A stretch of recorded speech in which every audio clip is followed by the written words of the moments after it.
Okay, so the day comes, I'm leaving. I actually, this is the actual portfolio case that I had all those years ago to go to Italy. So I'll tell you some of the things I did wrong. I didn't really have a what do you call them? The portfolio where you have lots of pictures. I wasn't a model. I took some pictures. I had some pictures taken. This was and everything was black and white back then. Today, everything is color. But this, let me cover up my name because I don't need people all up in my business. This was my comp card. Okay, there we go. This was my comp card that I took with me. Wow. And my goal was to go there, and I just didn't see where this was another picture. I just didn't see how I could make it. And that clearly was not built on conceit of what I thought I looked like, but I just felt like the universe was carrying me, and I had no reason to be afraid. I just needed to go and do whatever it was I was supposed to do, whatever that was, because I had no idea. So the first day I get there. Now, I get to Italy. I've never been there before. I literally I took myself from Chicago and dropped myself in Italy with no plans and no thoughts. So I remember I don't remember the plane ride. I probably took an Actifed and slept the whole plane ride. But I got there, and I remember being at the airport, and I got there on I want to say a Friday night, or maybe a Saturday. It was either Friday night or Saturday. The only thing I thought about was that I was going to stay at a youth hostel. So I don't know how I found one, but I found a youth hostel. Excuse me. No, I didn't find one. I didn't have one. So, but I knew that was what I was going to do. And that would be my base until I figured out where I was going to go. So I got to Italy, got to Milan, and from the airport, I'm like, I asked somebody how I would get to downtown Milan. So that would be Central Station. And the weirdest part is that, again, I don't speak Italian. I didn't know any Italian people. I didn't even know really what Italian sounded like, aside from pensione. And I did learn how to say, how much does it cost? Quanto costa? That's it. That was the extent of my Italian. So the person at the airport told me to go to the train station, and it would drop me off in the middle of town in Central Station, at the Central Station. Because Milan is kind of, the grid is like a bullseye. So the center is Central Station, and then you kind of go out from there. And I got to Central Station in Milan, which was probably maybe 3-4 o'clock in the afternoon. And my next thought was, I need to find a youth hostel. So I asked a few people, and somebody said, there's one, if you walk like over that way. I didn't understand Italian, but I understood exactly what these people were saying to me because they were so expressive with their hands. So it was like, blah, blah, blah, da boop, da boop, boop, boop, rah, rah, rah, bam. So I started walking. 5 minutes into my walk with way too much luggage. I had a giant duffel bag and maybe 2 other big bags on a wheelie bob thing. And what I was not ready for was that all of their streets were cobblestone. So they would have this high sidewalk. And you step down off of this high sidewalk onto the cobblestone street. And me, every time I got off of the sidewalk, the cobblestone street would jiggle my tires, and all of my stuff would fall out into the street. So I'm running around trying to gather all my stuff. Cars are starting to whiz by. And as the sun went down, the fog started rising. So I was aiming towards like this direction. Didn't really know where I was going, but somebody had said over in this area.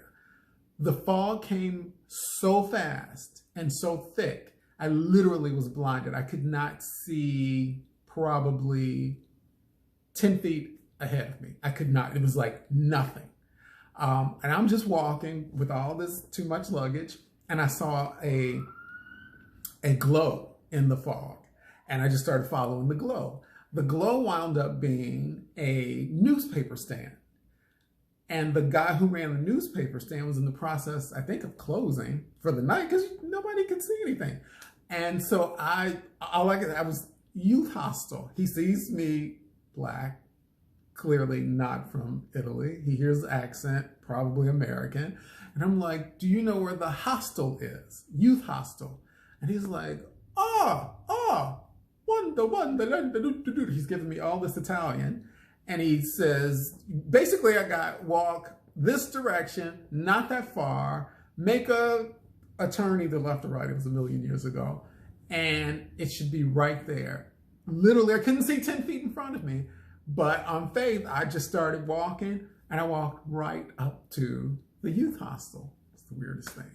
So they registered me in there. In my head, youth hostel was just going to be basically a hotel. You might have a roommate, and that's that. It's going to be the Brady Bunch. They're going to be all these lovely, wonderful people.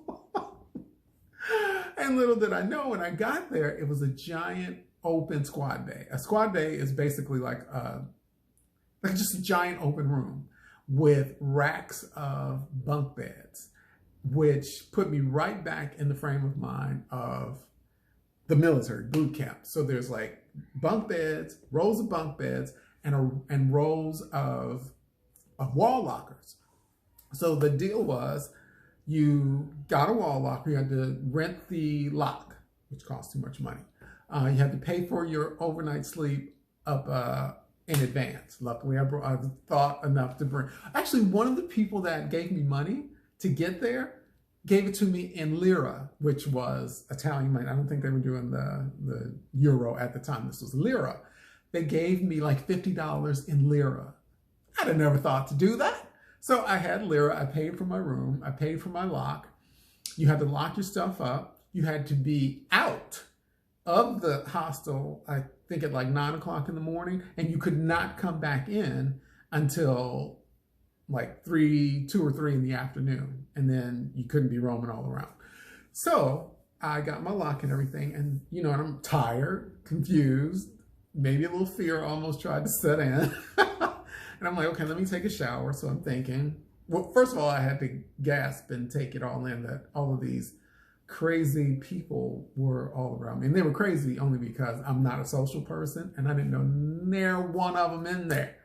And I was like, oh my God. So I locked my stuff up, went to take a shower.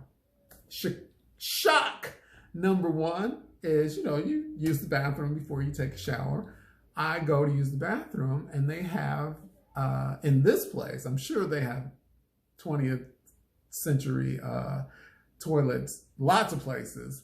But at this place, they still have the old school Italian bagno, which is literally a stall, like a stall you would go into the bathroom, with a ceramic hole in the floor about that big, and the flush mechanism up like the normal height. And what you do is you squat over the bagno, do whatever you got to do. It just took a lot for me to even get in there and do that, because I was American and I wasn't used to that. But I made it happen, made that work. So I did that next day, and then you got a free continental breakfast. So I was like, okay, I'm killing birds with, one stone, multiple birds with one stone, because I don't have to pay. I'm paying for the room. I don't have to pay for my food. Okay, continental breakfast was a bowl of lukewarm, bowl, I didn't say cup, bowl of lukewarm, watery hot chocolate, not milk hot chocolate, water hot chocolate, but it was watery, watered down, and a baguette of bread. So a loaf of bread and hot chocolate, warm chocolate, lukewarm hot chocolate. It was disgusting. But when that's all you have, when in Rome, you eat that like it is the best in the world. So now this has all worried me so much that I've decided that I think, yeah, this must have been a Saturday. Everything closed down on Sunday. That was what I learned. So I needed to find a room immediately. So I'm walking all around Italy, all around Milan, trying to find a room because I didn't want to stay there another night. Luckily, I found one. It was like a mom and pop little pensione. The only thing was you had to share the bathroom with everybody else on the floor. I think there was like 3 or 4 floors, and each floor had its own bathroom for the whole floor. Everybody in Milan has shuttered doors or windows, shuttered windows with a balcony. Everybody. So I'm sure where I was staying was considered not even a half a star, maybe a 1/4 of a star hotel. The bed was probably as old as the building. The blankets were older than that. It had a big armoire, a sink, and I had the French doors. So I felt fancy. I'm like, wow, I have French doors. The French doors open into an alley with a brick wall right there. But it was my view and I loved it. I have pictures, but I can't find them for whatever reason. I was going to show you those. So the next day being Sunday, I thought, okay, I'm going to relax before I hit the ground running on Monday. So I'm walking around. I'm still pretty fearless at this point. You know, I wasn't really scared. I wasn't really lonely. I had bouts, but they didn't last that long. So I walk on a Sunday, I was walking around and stopped at a little cafe. So I'm going to have a little coffee or a little sandwich. The food was pretty good there. Like all these little freshly made baguettes of bread, and bread was the big thing there. So you got your bread, you can either get some meat, like some prosciutto and some freshly made cheese and all that. It was really good. It was not the palate it was not an American palate, but it was a good bite of food. It was really cool. So I'm sitting and I was maybe about to go into a little bout of lonely and there's nobody else black, no African or anything in this particular little spot. So I'm just in my own world trying to take mental notes. I think I may have even had a journal then, just trying to keep track of everything that was going on. And I hear somebody over my shoulder talking, and they're speaking in English. So that gave me a little bit of comfort. And I started paying a little more attention because it was kind of drawing me in. And then they started talking about Lakeshore Drive and so, and I was like, what are these people? And IIT over at like 35th Street, IIT, or is it ITT? I think it's IIT. They were talking about this. They just so happened to be students at IIT taking I think they were architect students or something like that, taking a study trip abroad to Italy. And I turned around and I'm like, are you from Chicago? They're like, yeah. I lived probably 5 minutes from where they were going to school at some point or right then. Yeah, I gave up everything. I got rid of my apartment. I sold all my stuff. My intentions were not to come back. So I thought that was pretty cool. I even took pictures of the 2 little Asian guys, and it was really cool that I ran into somebody from my neighborhood in Milan, Italy. It was really fun. Okay, so